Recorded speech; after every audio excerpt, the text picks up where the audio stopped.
tuned in to the Community Cats podcast. Ready? Let's go.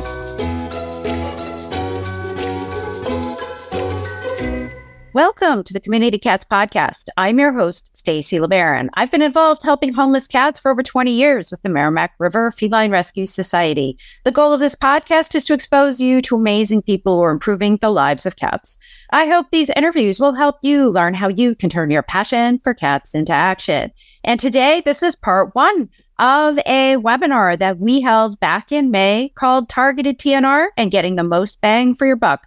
This was done in partnership with the folks at Neighborhood Cats. We just felt these webinars are so great that we would like to make them into podcasts. So those of you who are out there and driving around and commuting and at work, and they can listen and tune in. If you'd like to check out the video, it is at our YouTube page, or you can check it out on the communitycatspodcast.com website. So this is part one. We'll have part two next week. So make sure you subscribe to the show so you'll get a reminder. It is called Targeted TNR and Getting the Most Bang for Your Buck. As always, check out information at communitycatspodcast.com/TNR. So we have Susie Richmond is the Executive Director of Neighborhood Cats. She joined the organization after over 20 years running a major New York City shelter and nonprofit veterinary clinic. At Neighborhood Cats, she has led multiple large-scale TNR projects in New York City and northern New Jersey, managed a program for providing scholarships to veterinarians for training in high-volume spay neuter of community cats, and co-authored the Humane Society of the United States online course on TNR. In her spare time, she can often be found trapping feral cats on Maui. And then we have Bryan Kortis, who is the co-founder and national programs director for Neighborhood Cats, a leading community cat advocacy group with hands-on programs in New York City, New Jersey, and Maui. Currently, he and his wife, Susie Richmond, live in Hawaii and can usually be found trapping cats or releasing them after they've been neutered. In between stints with Neighborhood Cats, he served as a grants manager for PetSmart Charities, overseeing over $21 million in TNR and spay-neuter projects. He has produced many of the leading educational materials on trap neuter return, including award-winning books and videos, has assisted numerous communities in setting up large-scale TNR programs, and is a frequent presenter on community cat issues. Bryan has a Bachelor of Arts degree from Cornell University and a JD from the University of California, Berkeley. All right, Bryan, it's over to you. Hey, thank you so much, Stacy. Okay, so let's get into the topic for today. First, the essential problem, of course, is that there's always more need than there are resources to address that need, especially in animal welfare, and then especially when we're talking about community cats and TNR. So too many cats, not enough surgeries, trappers, traps, people to transport, whatever it might be, especially funds. So the question becomes, how do we make progress when we're outnumbered? And, essentially, how do we maximize the impact of what resources we do have? And a big part of that solution is targeting. Basically, targeting can be defined as concentrating limited resources in a geographic area of high need, and you're doing that in order to maximize impact. So let's break that down a little bit. These are the elements of targeting. So there are limited resources, so we just talked about that. And what you're doing is you're taking what resources you do have and you're concentrating them, you're focusing them in one specific area. You're not spreading them all maybe throughout your service area or whoever calls first, but you're strategically choosing one location and you're going to, maybe not all your resources, but a significant part of them. That area ideally is going to be one of high need. And in the case of TNR, that usually translates into there's a lot of community cats there. When we talk about maximizing the impact of our limited resources, it's always important to ask yourself, well, what do you mean by impact? What are the goals? There may be many others, but these are usually the primary ones when we're doing TNR on a community level. We want fewer cats on the landscape. We want lower intake into our shelters, which in turn translates into lower euthanasia for cats, and fewer complaints. And if you're a municipal official, getting fewer complaints about cats may be at the top of your list. So this is what we're trying to accomplish when we're doing targeting.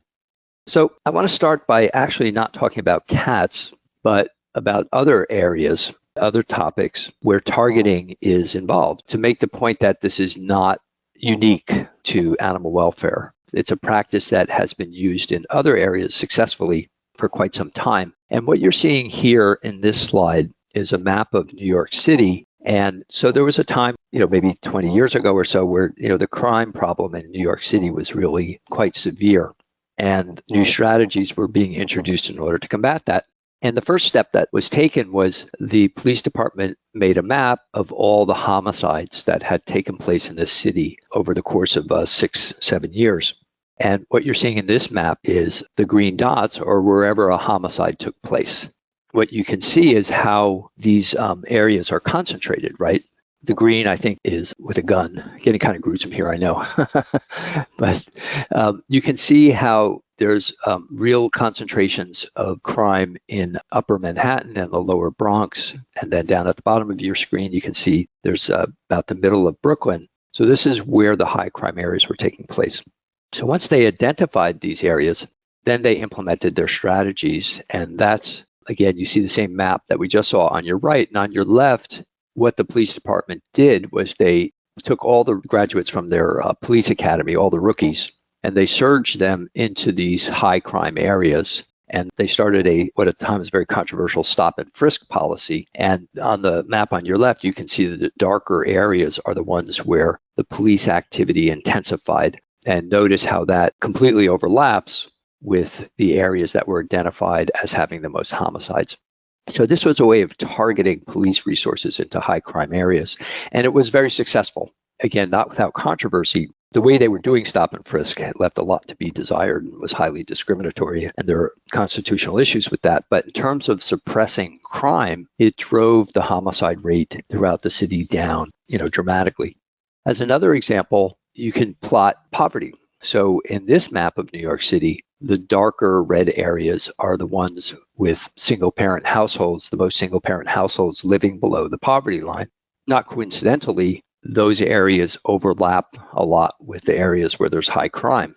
So obviously there's a relationship between crime and poverty, but for the purposes of the New York City government, this was one of the maps that they created that helped inform them about, all right, where are you going to set up shelters, where are you going to surge resources, clinics, staff, in order to assist people who are struggling economically. Targeting has been used in other areas and has been very successful. Now, I want to distinguish the kind of targeting we're talking about today from another form of targeting that sometimes gets people confused, and that's what we call demographic targeting. And this is an example of a podcast's target audience. So they, survey their audience and they see who's listening in. And you can see, if you're looking at this podcast audience, you would see that it's mostly male, married men with children, right? So you're going to orienting your programming towards that particular demographic and your advertising and everything else. So advertisers with products relevant to married men with children are going to like this podcast. In that case, what they're doing is they're targeting a specific demographic. So that's not what we're talking about when we're talking about targeted TNR. We're talking about a geographic form of targeting. So on the left there, that would be a targeted TNR situation where we're looking at a specific part, a downtown district, for example, whereas we're not targeting something like elderly caretakers or low-income caretakers. We're talking about specifically about geography, not about the demographic characteristics of the people who are there. So let's start a colony of 10 cats, like a kind of a typical backyard. Looks like Florida to me with the palm trees and all that. We have a 10-cat backyard colony. And these cats are not altered. And some of them are, say, at least 2 or 3 years old.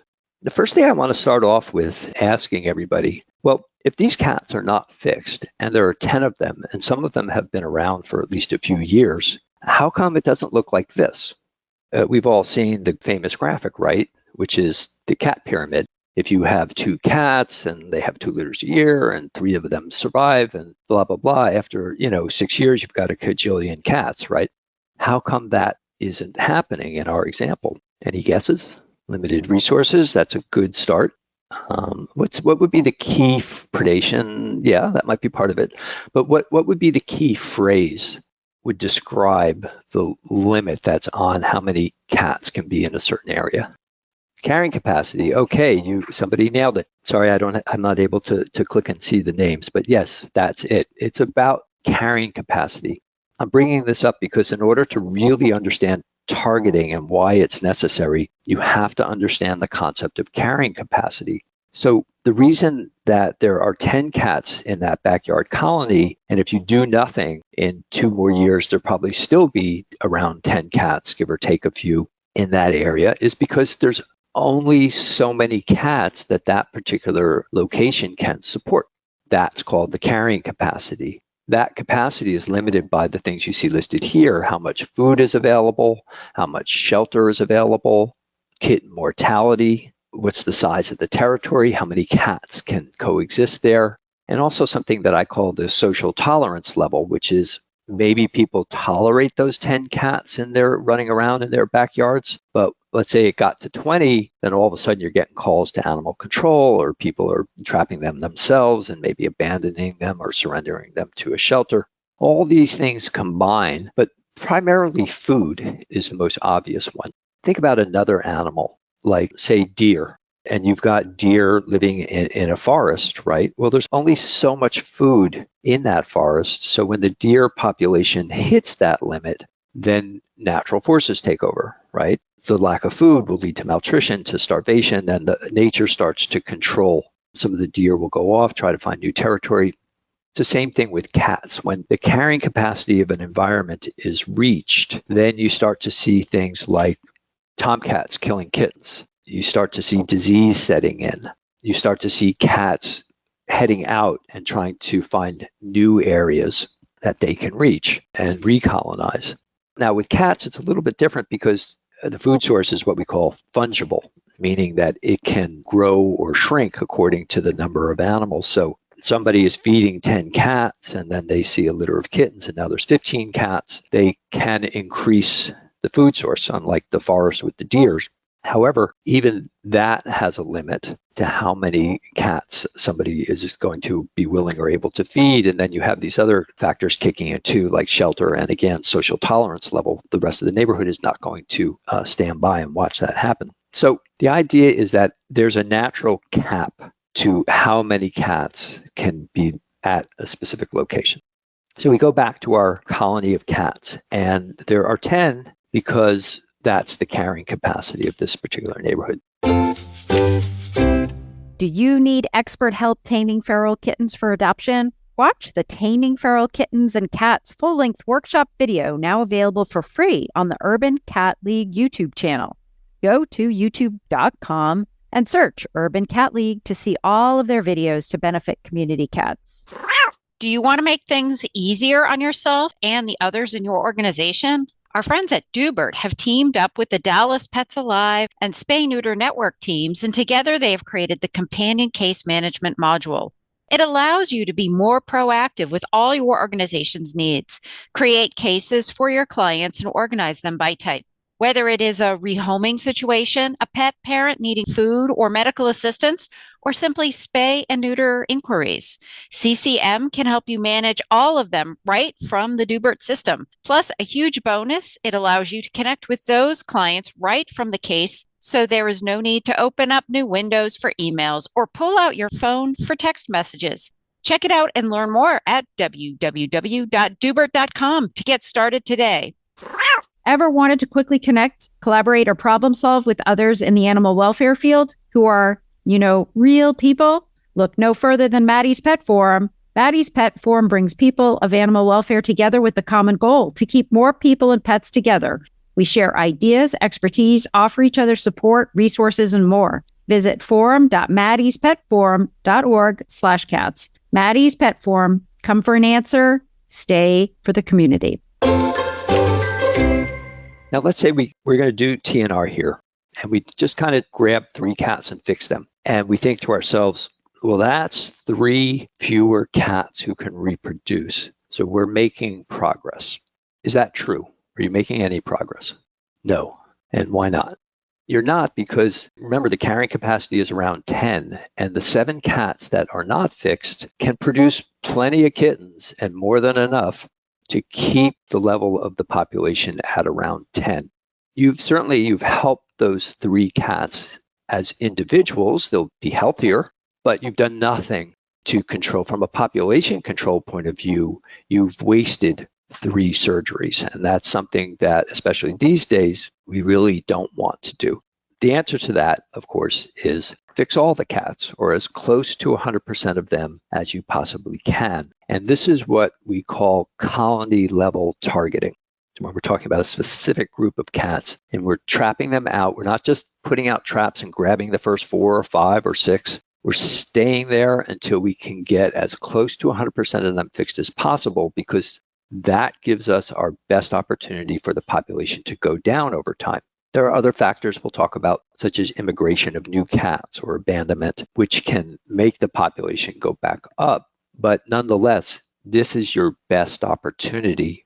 And if you're not having any kittens coming from that colony itself, also, of course, because you're maximizing, remember, population decline is one goal, nuisance abatement may well be another. And once the cats are fixed, they're not caterwauling in the middle of the night, they're not spraying the backyard with a really noxious odor. And so the social tolerance level will go up, and that will also help the cats. Now that you're not having any kittens being produced at this location, you're also potentially lowering intake. So these are all beneficial things. So let's look at this at the community level. And this is where we go to Farrellville. So here we have a town that is somewhat shaped like Iowa that's broken into 4 zip codes. Each zip code in our hypothetical right now has 25 community cats. There's 100 cats altogether in town, but we only have 20 surgeries that we can use, right? That, common situation where the need is way more than the resources available to address it. So how do we make progress? Well, we talked about if you don't do any targeting, this is what that looks like on a community level. You've got cats here and there who are fixed, but within any particular group of cats, you haven't reached a high enough percentage. Your sterilization rate is too low to have any potential population decline. So you've helped 20 cats, you've done nothing to reduce the population of community cats in Farrellville. So instead, if we go to colony level targeting, we take the same 20 surgeries and we focus them on colonies instead of on random individuals, then we start to get 100% sterilization rates, or at least much higher, as close to 100% as we can. We start to improve our chances of the cat population declining over time. But there's a problem, and not necessarily a problem, but this is still not we want to maximize, we want to get the most bang for our buck out of our TNR resources, and especially surgeries. And this is not maximized. It's an improvement over just randomly picking up and fixing cats, but it's not the best we can do. So why is that? What is the problem? It still needs to be solved with this situation. Cat migration? Yeah, okay. And why would there be cat migration? Why would cats move into colonies? We still have 20 surgeries, but that's all the most we have. A more efficient way to do it would be what we call community level targeting. And that's to take all 20 surgeries and not just target colonies, but target colonies in a specific section of the community. So it's not just the colony that has a high sterilization rate, it's the whole section of town. The reasons for that, we're going to circle back to the concept of carrying capacity. And let me go through that because it's such an important point about why this is a better way to go about it than this. So let's talk about the vacuum effect. Our hypothetical here is we've got a grocery store that dumps out a certain amount of food every day. That's our garbage can. Couldn't find a dumpster, so that will have to do. There's enough food put out every day in the dumpster to support a colony of 10 cats. And this is a little easier to understand because this is not a fungible food source. This is not going to go up or down. There's X amount of, unless their business grows quite a bit, they're going to be putting out the same amount of potential food every day. So that's as many cats as we're going to have there. So we have our colony of 10 cats, and somebody decides we don't want cats there. So we're just going to get rid of them, and boom, they're gone. Okay, no more cats. Why isn't this going to work? If we're looking to lower the cat population, how come just taking them away isn't going to be successful? There's still food. Yes, absolutely. So this grocery store doesn't exist on an island by itself, right? It's in a neighborhood, and that neighborhood has other community cat colonies. And if they're not altered, then they're bumping up against their carrying capacity, right? And one of the things that happens when there's too many cats and too little food is some of the cats will become pioneers, and they'll go out and they'll start searching for new food sources. And lo and behold, the grocery store food source isn't being used. So sooner or later, usually sooner, Adam and Eve show up, right? And they look at each other and say, hey, this is a nice place. There's no one here. There's lots of food. Let's settle down and have a family or two. And boom, within a couple of breeding cycles, you're right back up to 10 cats. This is why trap and remove, or trap and kill, trap and euthanize, that approach does not work. It only works temporarily. You get a brief respite before new cats move in. They're not altered. There's no caretaker. Nobody's monitoring it. And they go right back up to the carrying capacity of that particular location. So let's go back to the beginning with our 10 cats. And instead of removing them, let's TNR them. Okay, so they're all fixed. They're not reproducing, no kittens. We come back in a few years and we're down to 6 cats. So we've made a lot of progress, right, through colony level targeting. But there's still a problem. Can you tell me what that is? It's a pretty straightforward one. Food's still there, and new cats will move in. Okay, you guys are good. There's 6 cats left, right? But there's still food for 10. They're still in a neighborhood with other community cat colonies that have not been TNR'd in our hypothetical. So they need new food sources, and sooner or later, a couple of those cats at least are going to come into discover the grocery store. And what happens with community cats is if the number of cats matches the available food at a site, my experience is they will defend their territory fiercely from newcomers. But if there's more than enough food, they're much more welcoming to new cats moving in because there's plenty of food to go around. So you end up reversing some of the gains that you had. Hopefully not all, usually not all in my experience, but you do potentially lose some of them. And again, what is the answer to this? Well, the way to prevent that type of immigration and that type of vacuum effect is to TNR the entire colony, right? And I'm sorry, the entire community.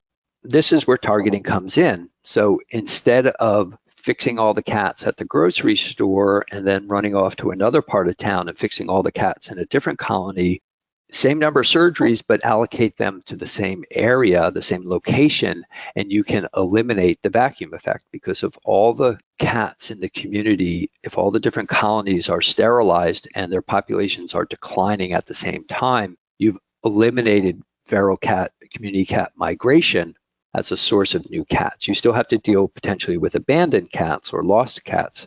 If you have caretakers in place, they can usually those guys are friendly, and they can be picked up and rehomed or taken to the shelter. But by eliminating the migration between community cat colonies, you've maximized the population decline potential of your surgeries. So this is where targeting comes in, and where targeting is just so important. Let's look for a moment, get a little more esoteric here. How many of you have heard of the so-called 70% rule? So those of you who have not, that's a notion that kind of floated around for a while, that it was kind of on the right track with targeting. And the idea is that unless you get a certain percentage of the cats fixed in a colony, you're not making any progress in terms of population control. And the line was drawn at 70%. So it turns out that that number is somewhat arbitrary. In fact, it's completely arbitrary. And so we frame it as close to 100% as you can is a much better way of looking at it. Because it all depends, right? If you have 7 cats, a 10-cat colony, you fix 7 of them, but the ones that aren't are 1 male and 2 females. Well, that's probably not going to work so well. So you want to try to get all of them. But the concept that you have to hit a tipping point, as somebody wrote, or a threshold is accurate. And that's the foundation for targeting lies in that concept. So the idea there's a threshold on a colony level is accurate, whatever that number happens to be. The problem that we have is that often people take that concept and they extrapolate it to the community level, right? And you'll see statements, especially by opponents of trap, neuter, return, and they'll say, well, it requires way too many resources because, and this was literally in a published paper, because you would have to fix 70% of the community cats in the entire county of San Diego before you would achieve any population decline. And that's according to the TNR people themselves and their 70% rule. That's not true. That's a mistake. It's accurate on the colony level. It is not accurate on the community level. You don't have to do 70% of all the cats in New York City in order for population decline to happen. As we've seen, you can target 20%, but if you do it in this concentrated way where you're focusing on one part of the community and you're getting those high sterilization rates within that section, there'll be a little bit of immigration at the borders, but by and large, you'll have defeated the vacuum effect. So in zip codes 1, 2, and 3, we're going to stay pretty close to carrying capacity, and those numbers aren't going to change very much up or down. But in zip code number 4, we're going to see the population start to drop. By doing a quarter of the community and getting a quarter of the community to have a falling cat population while the other 3 are remaining steady, obviously the sum of the whole is the number of cats are going down. And the more colonies and areas that you achieve high sterilization rates, the more potential population decline you'll have. So once you're done with zip code 4, then maybe you move over to zip code 2, and now half of your community has a falling cat population, while the other half is fairly steady. And in that way, we don't need to do 70%. We can go bit by bit as long as we do it in a strategic manner. And to show you that this is not just theory, I want to show you some actual examples where this approach has been taken.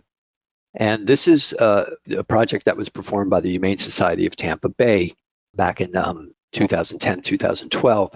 And they targeted zip code 33612. If you look at your slide on the upper right where it says University Mall, it's a little bit lighter. There's a red line around it. That's the target zip code. There were 44,600 human population. And we'll talk about how you select target areas. But they looked at their county shelter intake data, and this was the second highest. This is where the second highest number of cats were coming from. So they decided that's what they were going to take on. Over the course of a little over 2 years, they fixed close to 3,000 free-roaming cats in that zip code. One of the things that's really interesting about this project was their methodology. They had a full-time trapper who was supported by a team of volunteers, and they went block by block. They started at the western edge of the zip code, and they moved east, but they didn't move to the next block until they had gotten as close to 100% as they could on the block they were on. So as they moved to the east, everything behind them was taken care of, which, as we'll discuss later, is very helpful when it comes to preventing immigration from reversing your population gains. He also had a wrapped vehicle that the trapper always was in. It said Humane Society of Tampa Bay, call for free surgeries or help with trapping, and they used yard signs. So here are the results, which were pretty dramatic.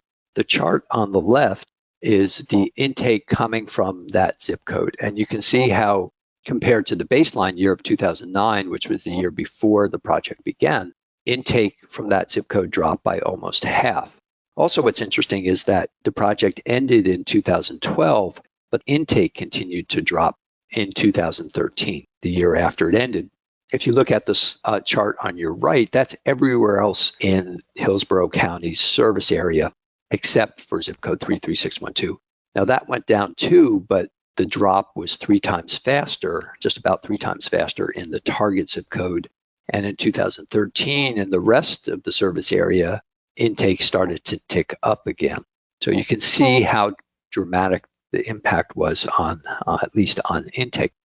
This is another example, also done in Florida, also targeting a zip code, this time in Gainesville, which had a smaller number of people, 18,000 human population. In this study, about 2,400 cats were TNR'd or were trapped over 2 years. A lot of those cats were removed for adoption, almost half of them, and the other half were returned. So the results of that, I'll break this down for you. The target area is there on your left. the bottom line numbers are there on the bottom of the charts. Intake from that zip code dropped by 66% during the actual project period, and euthanasia dropped by 95% because it's community cats that end up making up usually the vast bulk of cats that are put down.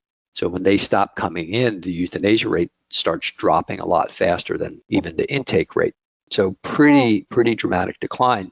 Whereas the chart on your right is the rest of the Alachua County Animal Services target area. And again, intake dropped, but at a fifth of the pace from the target area. And of course, euthanasia went down 30%, which is great, but nothing compared to the 95% in the target area. So these two study, one was not a study. This last one was an actual academic study that's been published. But you can see how dramatic the results were.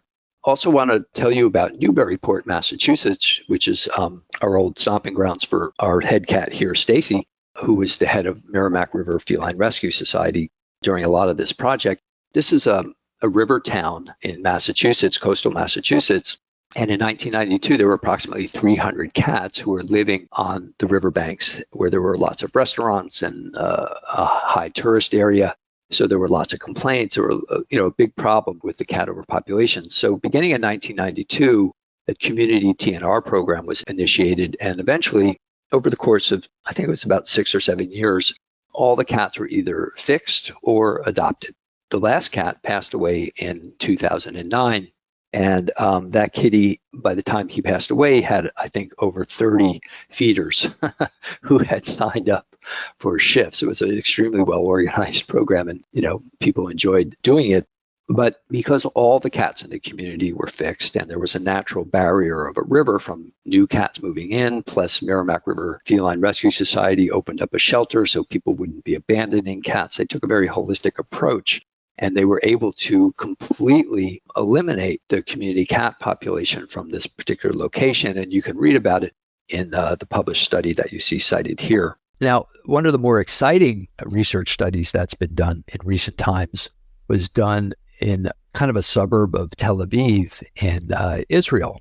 And I'm going to talk about this one quite a bit because it's by far the largest studied targeted project that we have on record. So this is a city that had about 240,000 people living in about 10 square miles.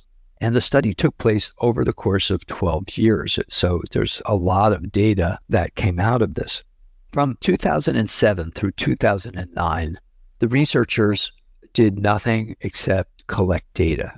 So count the number of cats, establish methodologies for doing that, get to learn the area. And you can see the yellow line there. That's the part of the city that was researched. Outside of that, those kind of lined areas were more like industrial zones or parks or things. For whatever reason, there weren't food sources, so there were not any significant number of community cats outside the yellow area. After they had done all this counting, then they got into doing the actual TNR, and that took place over the course of 5 years and involved close to 11,000 spay-neuter surgeries. And the way they did it was they divided the city in half. There's the black areas and there's the gray areas. And in the black areas, they did what they called high intensity trap neuter return. So that would be the kind of targeting that we're talking about today. In the gray areas, the rest of the city, they did some TNR, but they didn't really concentrate their resources. They didn't focus. They kind of like if somebody brought a cat in, they would fix the cat, but they didn't really focus their resources on those areas. They focused them on the black areas. At the end of the 5-year period, the black areas had achieved a 71% sterilization rate, whereas the gray areas only had 33%. And when you looked at the city as a whole, it came to 51%. The results were pretty interesting. Overall, in the city as a whole, the population went up by 26%. Not good, right? Not a very good result when you're trying to achieve population decline. Interestingly, where they did targeted TNR, the population remained stable. It didn't go up, it didn't go down, but still not exactly the results we're looking for, right? We want population decline. We don't want it going up. We don't want it just staying stable. So they went into a third phase where they just did intensive TNR everywhere. They no longer divided it up into low and high areas. They tried to target the entire city. So overall, they achieved a rate of 72%, and now they started to see results. They started seeing kitten numbers stable, but the overall cat population going down about 23%. When the whole area was targeted, it worked. When sections only were targeted, it didn't. So they concluded that when you have a target area, doing intensive TNR in a kind of spatial way that's continuous, meaning you're doing areas that are next to each other, not just dividing it up kind of randomly, that helps prevent immigration from low sterilization areas into high sterilization areas, and you start to get population decline. So it does validate targeting, but it also speaks to the importance of choosing your target area well. I think it's interesting to go back to that second phase where it didn't work, right? Where the overall population went up 26%. And the yellow lines that I've drawn here are the borders between the high sterilization areas and the low sterilization areas. And you can see how extensive those borders are and how the opportunity for immigration, like we were talking about before, we know from what we've just discussed that if a low sterilization area basically means there's no population decline possible because there's too many cats reproducing, they're hitting their carrying capacity, they're looking for new areas to go. We have a potentially declining population in the high intensity areas, but then the cats moving in from the areas that have not been adequately TNR'd balance out any population decline.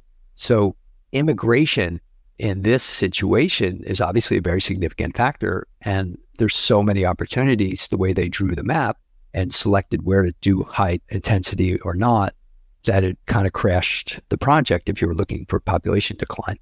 So you may be asking, like, why did they choose these in this matter? They chose them by the equivalent of census districts, and they did it randomly. And I think that was part of the research, was they wanted to see what the effects would be. And so now we know. But now if they had started that second phase where they were only going to do high intensity TNR in half the city, they should have done it like this. That's where they should have drawn the line. And either the east side or the west side, they should have put all their surgeries, not wasted the ones in the gray areas, and not tried to do the whole randomly throughout the city. Just picked half of it, minimized the border, which would have minimized the amount of immigration. And then I think you would have seen much different results. You would have seen let's say, everything to the left of your screen, the western part of the city. Let's say there was no TNR going on there. All the surgeries, that was all gray area. All the surgeries that were done to the eastern half of the city. That became a black area. I'm betting you would have seen a lot more population decline in the eastern area where all the high intensity was done. That's it for this week. Please head over to Apple Podcasts and leave a review. We love to hear what you think, and a 5-star review really helps others find the show. You can also join the conversation with listeners, cat caretakers, and me on Facebook and Instagram. And don't forget to hit follow or subscribe on Spotify, Apple Podcasts, Google Podcasts, YouTube, Stitcher, or wherever you listen to podcasts so you don't miss a single show. Thanks for listening, and thank you for everything that you do to help create a safe and healthy world for cats.